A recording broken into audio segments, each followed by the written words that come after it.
Hello, and welcome to the Center for Spiritual Living Sarasota. Whether you've been with us before or this is the first time joining us, we're here to support you in finding a personal relationship with the God of your understanding and discovering what you already know. My name is Kathleen Frankert, and I'm a licensed spiritual practitioner and counselor here at the center. I greet you today with Namaste. Namaste is the Sanskrit word that means the divinity in me recognizes and honors the divinity in you. Each week, we begin our time together by affirming our vision and mission statement. We do that to bring it to life for ourselves and for our spiritual community. The words can now be seen on your screen, and I invite you to join in reading them. Our vision is empowering spiritual growth as a loving, inclusive worldwide community. And this is our mission. We teach science of mind principles and other life-affirming spiritual truths. We explore, we learn, we grow, we connect, honoring all paths to God. We offer in-person and online weekly services, classes, workshops, affirmative prayer support, and other spiritual tools. We create opportunities for joyful social connection, community outreach, and service. We celebrate the awakening of our innate spiritual magnificence. So now, as we prepare for our time of prayer and meditation, I invite you to give yourself this gift of quiet reflection. Allow your eyes to close or soften your focus as we turn within. Take in this musical inspiration to calm your mind and open your heart as our guest soloist, Fawny and our music director, Bob Teesdale, share the Penelope Williams song, Be Still and Know.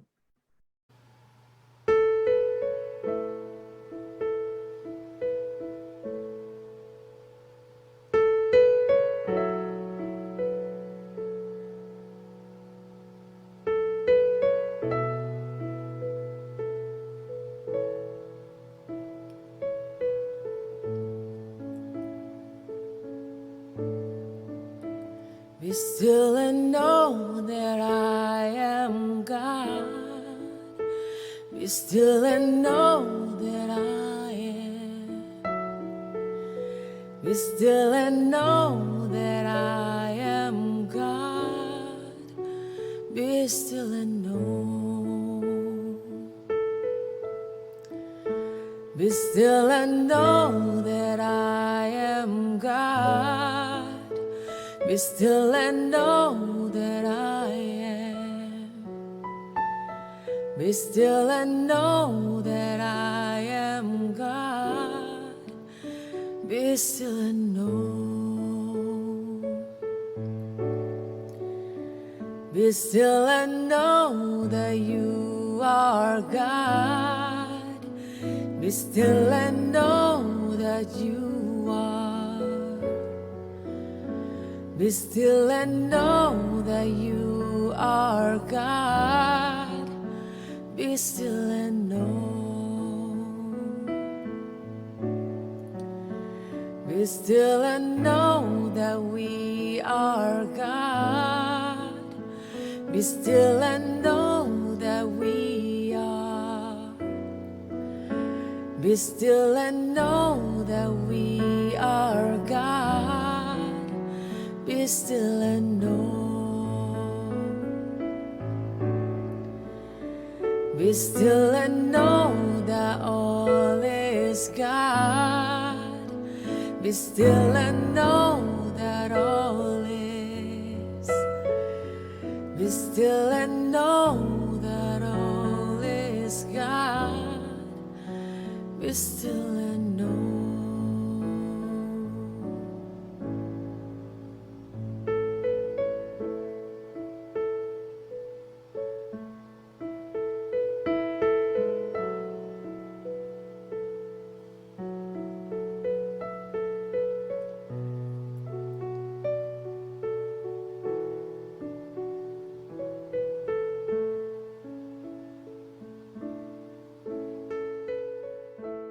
Resting now in this perfect place of stillness and quiet reflection, I invite you to take in these inspirational words of Ernest Holmes, the architect of our teaching.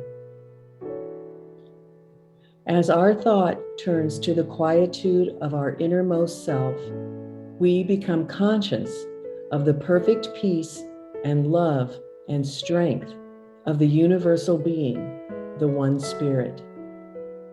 There is refreshment in the realization that this self is an all-pervading, in all and through all. It is the source of all life, and it is everyone's life. There is one great unity of life. There is but one life, one body of love, and all are part of it, the one being. Every part of nature melts into another in a great transmutation. One part could not exist without the other. In human nature, the fusion of love and thought makes us all one. In the true meeting of hearts and minds, there is scarcely even the need for words. I know that in the one mind, there cannot be misunderstanding. In the one love, all are included. I have absolute faith in the principle of life, the law of love, and so now I permit love to express through me, to radiate from me. Love transcends all other manifestations. I am filled with confidence that love is a law, and as I embody love and express it, every situation is filled with harmony, and every relationship becomes beautiful and worthwhile. Love rules supreme in my life. And so now, accepting this expression of truth for me and for everyone hearing these words, I declare this to be so, and so it is.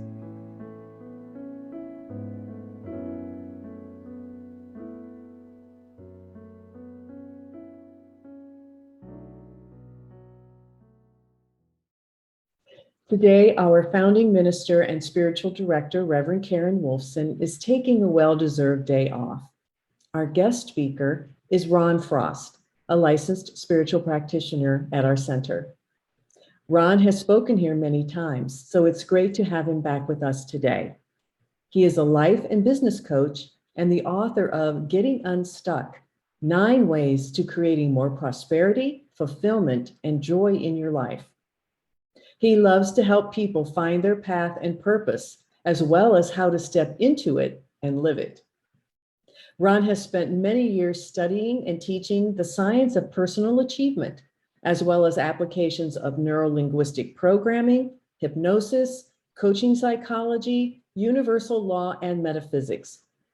He and his beautiful wife, Fawny, our guest soloist today, have been an important part of our center's services for many years, but especially since we began meeting virtually when Ron became our resident technical wizard and producer of our weekly service. We literally would not be meeting here in this online space without Ron's contribution. We're so grateful for that. We're also grateful for the message Ron is sharing today, entitled Pause and Find the Cause. Before we hear from Ron, it's my pleasure to again introduce Fawny and Bob to present a Daniel Namod classic, Get Ready, My Soul. Welcome, Fawny and Bob.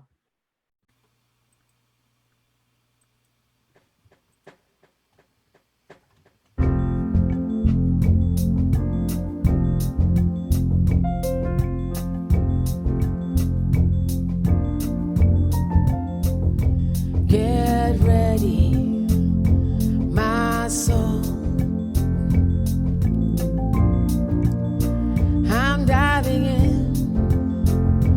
Get ready,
Good morning. Happy Sunday morning, everyone. I'm so happy that you're here.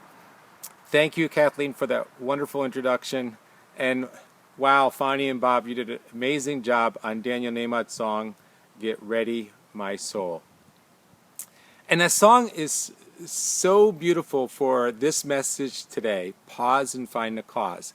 That quite often as we get ready and we dive into life and we are seeking the good experiences, the dreams, desires, goals, the wants, the things that we would like to express out into life, we also run into sometimes some patterns of unwanted things.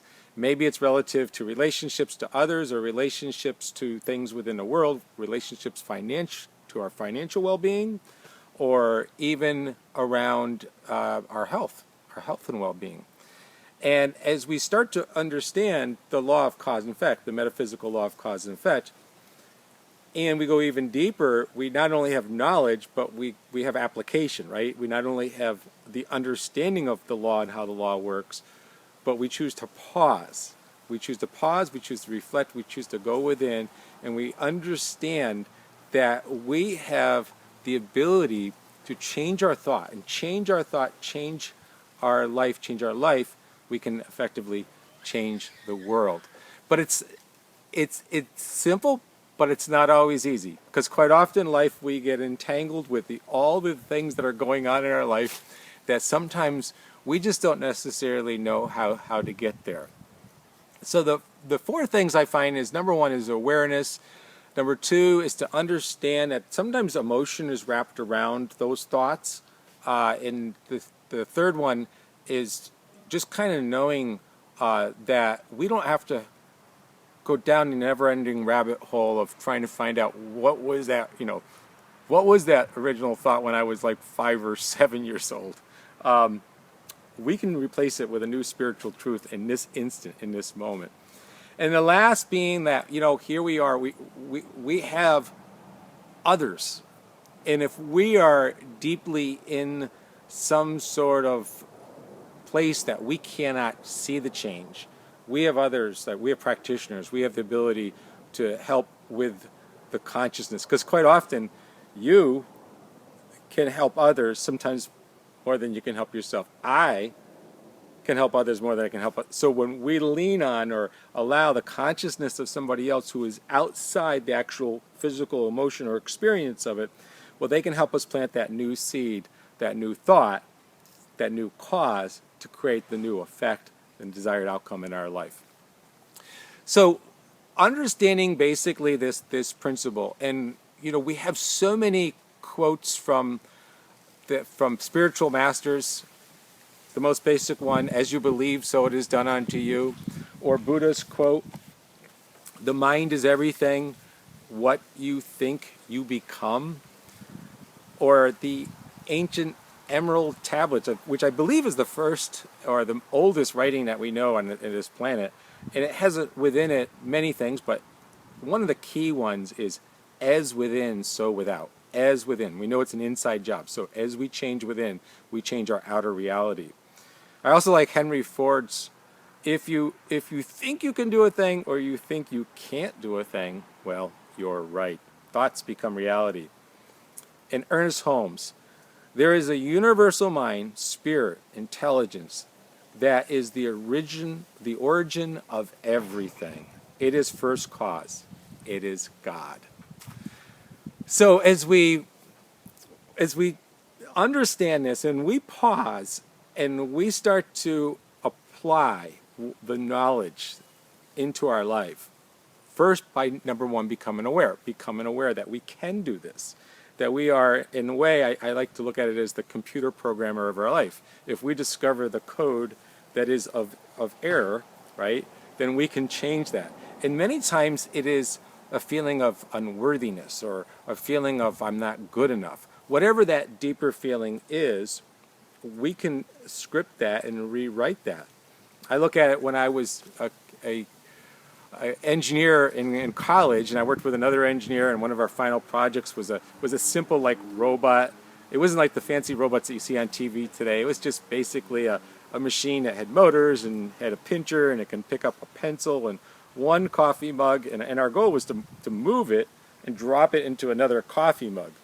And we had to keep going back to the code because we were not getting the outcome that we wanted. And we found the actual specific line of code, and we were able to change that. And voila, everything worked. The pencil ended up in the right coffee cup, and we had a passing grade. But here is the key. The key is we are the computer programmer of our own life. We are the architect of our own destiny. And when we know this, we can then create find out whatever that erroneous thinking is and replace it with that new thought that becomes the essence of what we really want to have as the effect of the conditions within our life. And so part of that is becoming self-aware of it and self-empowered that you can change it. You can change your thoughts, you can change your life. The second is knowing that quite often these deeply rooted thoughts, and even though they're thoughts, there's emotion tied around them. Quite often we hear that in the beginning there was a word. We didn't hear that in the beginning there was an emotion, but quite often with words and with what we would call understanding or intelligence or whatever, there is an energy behind it, and the energy typically is the emotion. And so if you look at even your memory, right, memory that we recall, especially with great detail, has anchored behind it or with it an emotional extreme, what I call an emotional extreme. It can be on the end of the scale of love, of joy, of exuberance, of bliss. It could be also on the scale, the deeper emotions of anger, resentment, shame, blame, guilt, right?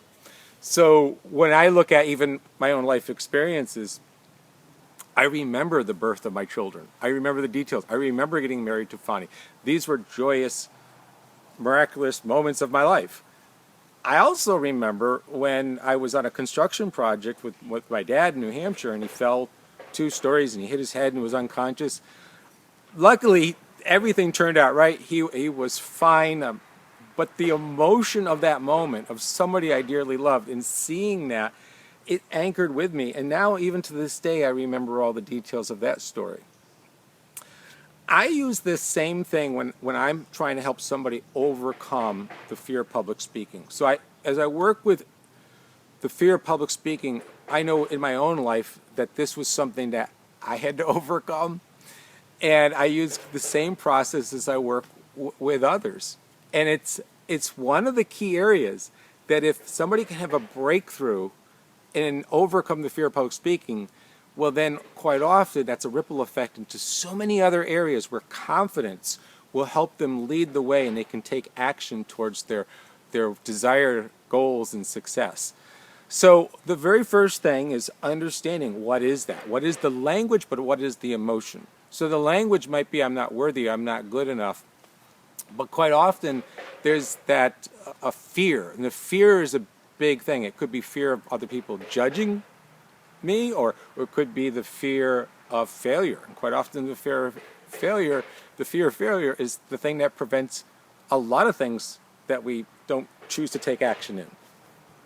So I have the student, I have them just sit with what would success look like. And we close our eyes, we breathe, and we look at what would success look like. And quite often, if you ask anybody, it'd be like, well, I'd probably get an applause at the end, sign of good work. I'd probably get people coming up to me afterwards and complimenting me on, a job well done, or they loved my joke or my story or some part of my speech. I'd probably be driving home and feeling joyful and feeling gratitude. Gratitude is a very powerful emotion. That everything went really, really well. And so as I have them go through this in their mind, they're feeling the emotion behind a new cause. We're creating a new cause. And that new cause then becomes alive within them. Science tells us there's no difference. Our neurons that we start to fire relative to an imagined event is the same thing as a true event. And so as they take this and then they get on stage, you start to see the miracle happen. And then they overcome that, and that becomes something that they've achieved, and then the other great things they can achieve in their life as well.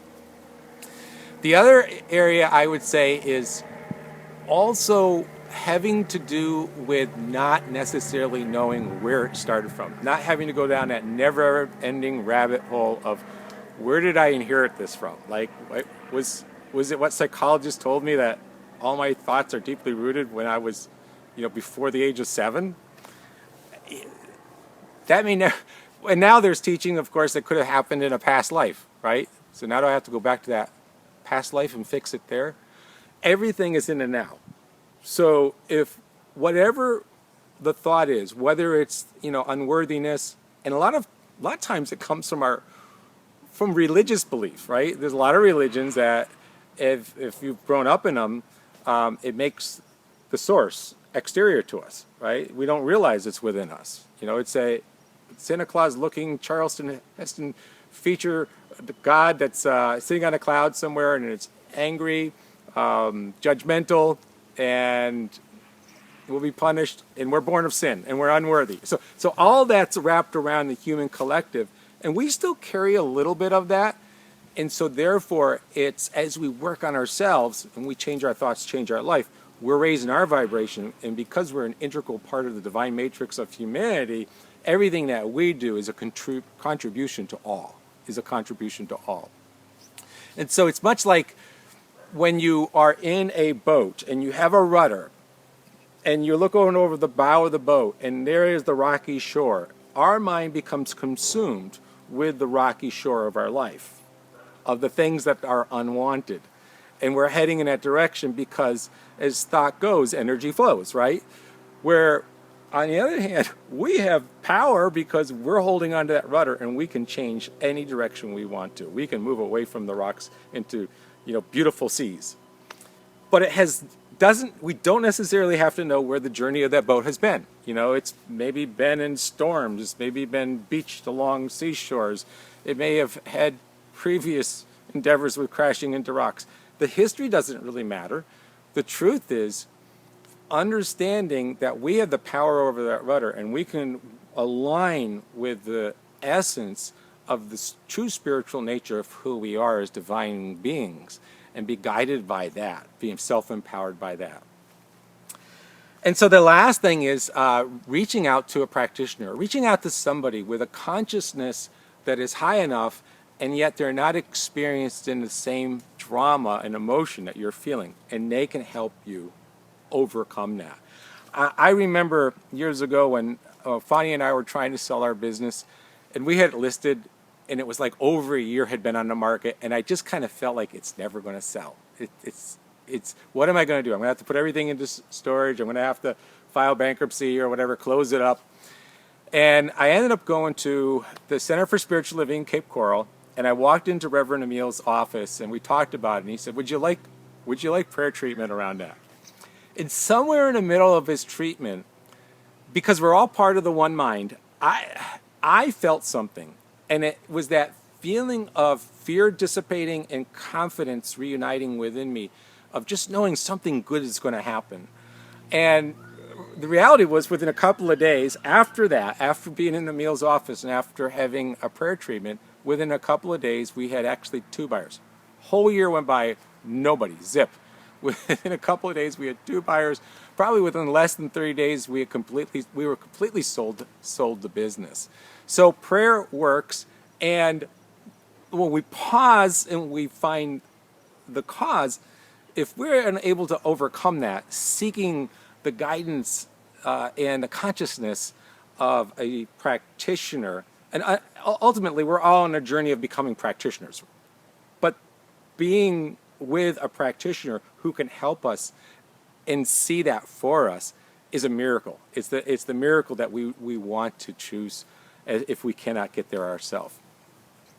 So often I look at everything that evolves around our life story is very symbolic within what I call the movie The Wizard of Oz. I'm sure you've seen The Wizard of Oz before with Dorothy, and if you look at it, it's like we're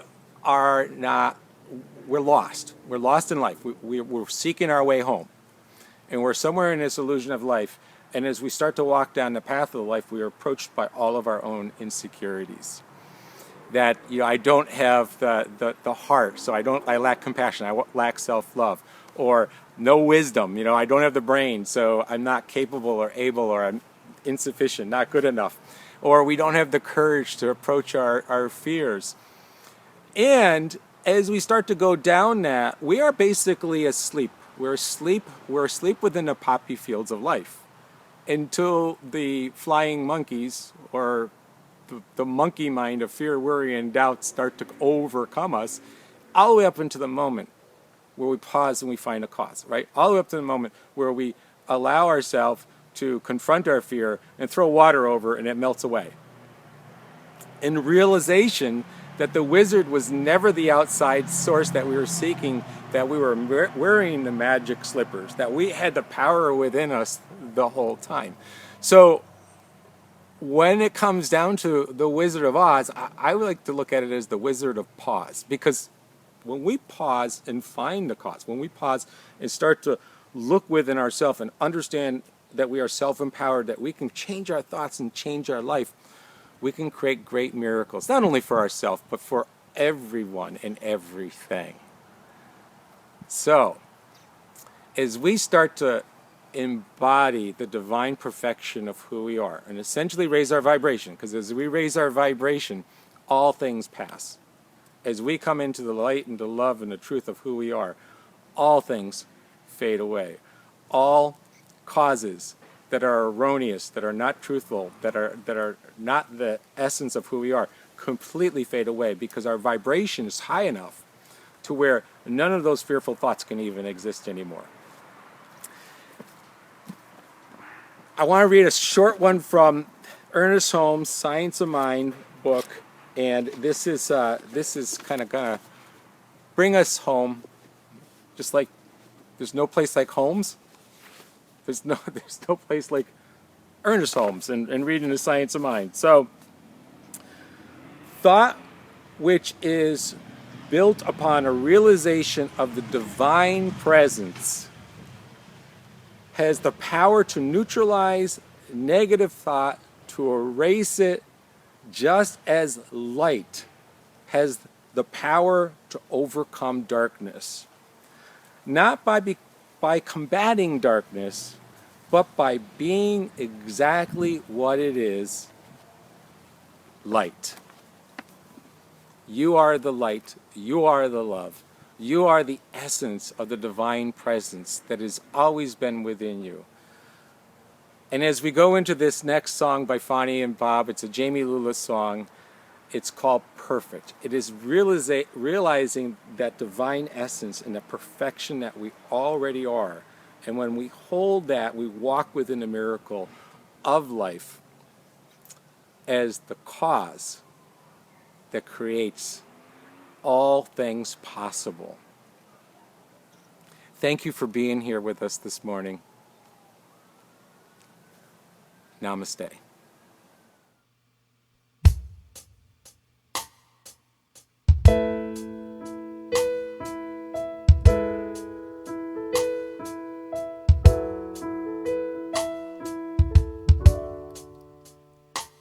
In my eyes, in my mind, in my heart, in my soul, in my life, I have been searching for something, but you are my dream.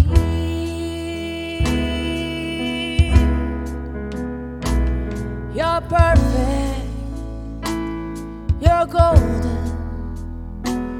your light, your love.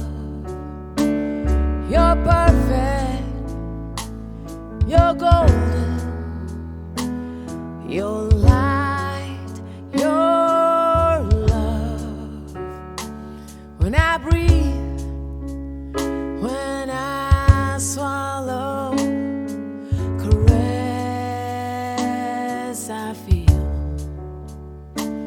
When I listen, I hear the most beautiful music out of nowhere.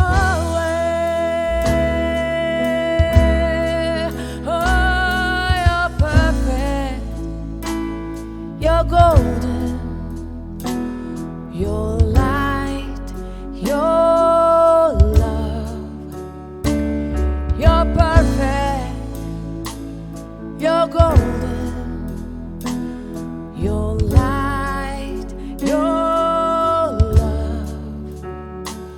When I'm sad and dark, shallows and doubt, and I'm trying my best to put one foot in front of the other.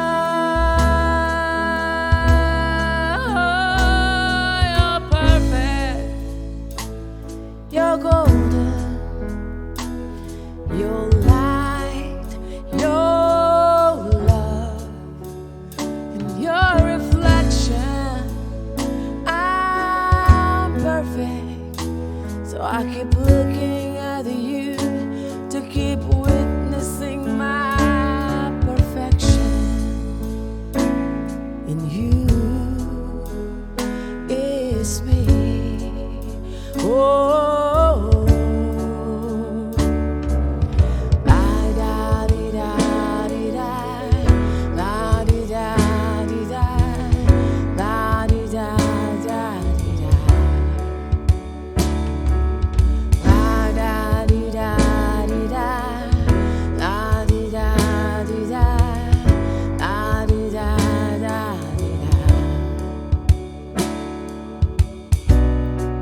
You're always there. You never leave. You're holding me. You set me free. You're guiding light. Your empathy.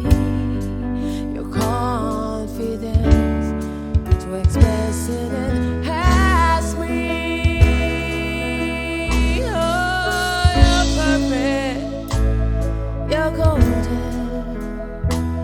Your light, your love, and your reflection.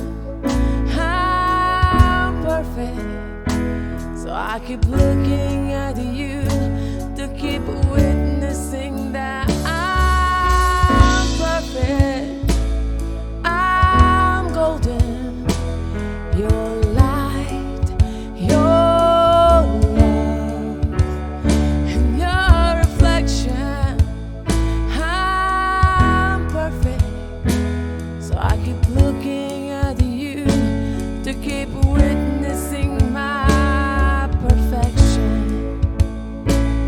In you is me. Oh, la da di da di da, la di da di da, la di da da di da, la da di da di da, la di da di da, la di da da di da. You're perfect, golden light, your love, your perfect, golden light, your love.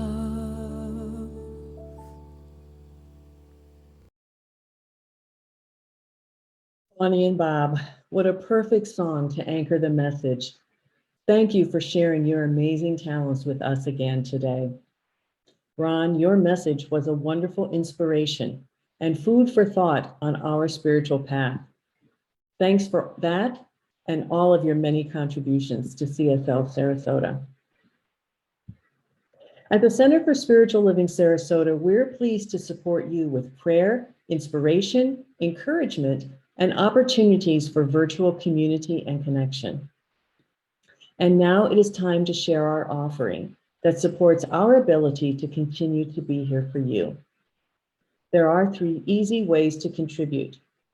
On your screen, you'll see our website, www.cslsarasota.com, where you can select the donate button, which allows you to contribute via PayPal or by credit card. Or you may mail a check to our address shown there on our website. Or you can arrange for automatic contributions through your own online banking.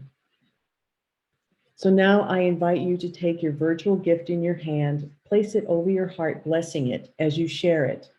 And know this with me, my gift goes forth to heal, to bless, and to prosper. And the divine flow returns it to me multiplied abundantly. And now let us declare together our offering affirmation. The words are on your screen. I give thanks that I may share of my good, my love, and my support. Thank you so much. Are you in need of spiritual support? I invite you to visit the website and click on the green prayer request button, where you may seek prayer support for any intention you have or challenge you may be facing. We have 5 licensed spiritual practitioners, Ron Frost, Jim Grove, Nicole Leeds, Sean Scanlon, and me, who are available to know and affirm spiritual truth with and for you. Our practitioners are also available by appointment for 1-hour spiritual coaching sessions. These sessions offer the opportunity to explore a deeper understanding and practical application of the spiritual truth in the midst of your problem or challenging issue. For more information, check out their page at our website by selecting the Staff tab on the left. Also on our website, you can sign up to receive our weekly email newsletter or check out our Facebook page for posts about upcoming events. And you'll also find past services and videos on our YouTube channel. I have one announcement to share today. Our Spiritual Living Circle meets at 7 p.m. Wednesdays, led by spiritual practitioner Jim Grove. Each week, we have a lively discussion hour via Zoom about an article from this month's Signs of Mind magazine. The article discussed this week is entitled Love in Me, As Me, Is Me by Raymond Anderson. If you are not currently on the email list, please drop Jim a note at the email address shown here, and he will send you the Zoom link, article, and discussion guide. These circles are open to all at no charge. It's a great way to have a midweek faith lift and connect with members of this community. Hope to see you there. And so now, as we conclude our sacred time together, let us do so with the intention to live in love, health, and perfect peace. I invite you to listen or join in singing our closing song, Let There Be Peace on Earth. Thank you so much for being with us.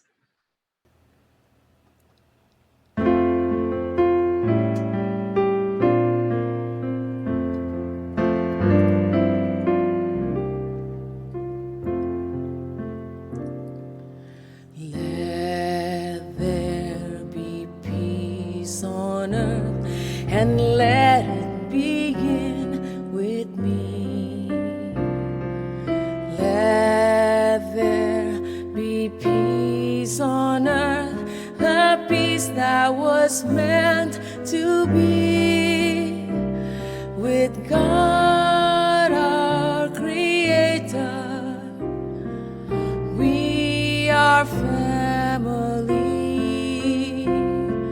Let us walk with each other in perfect harmony.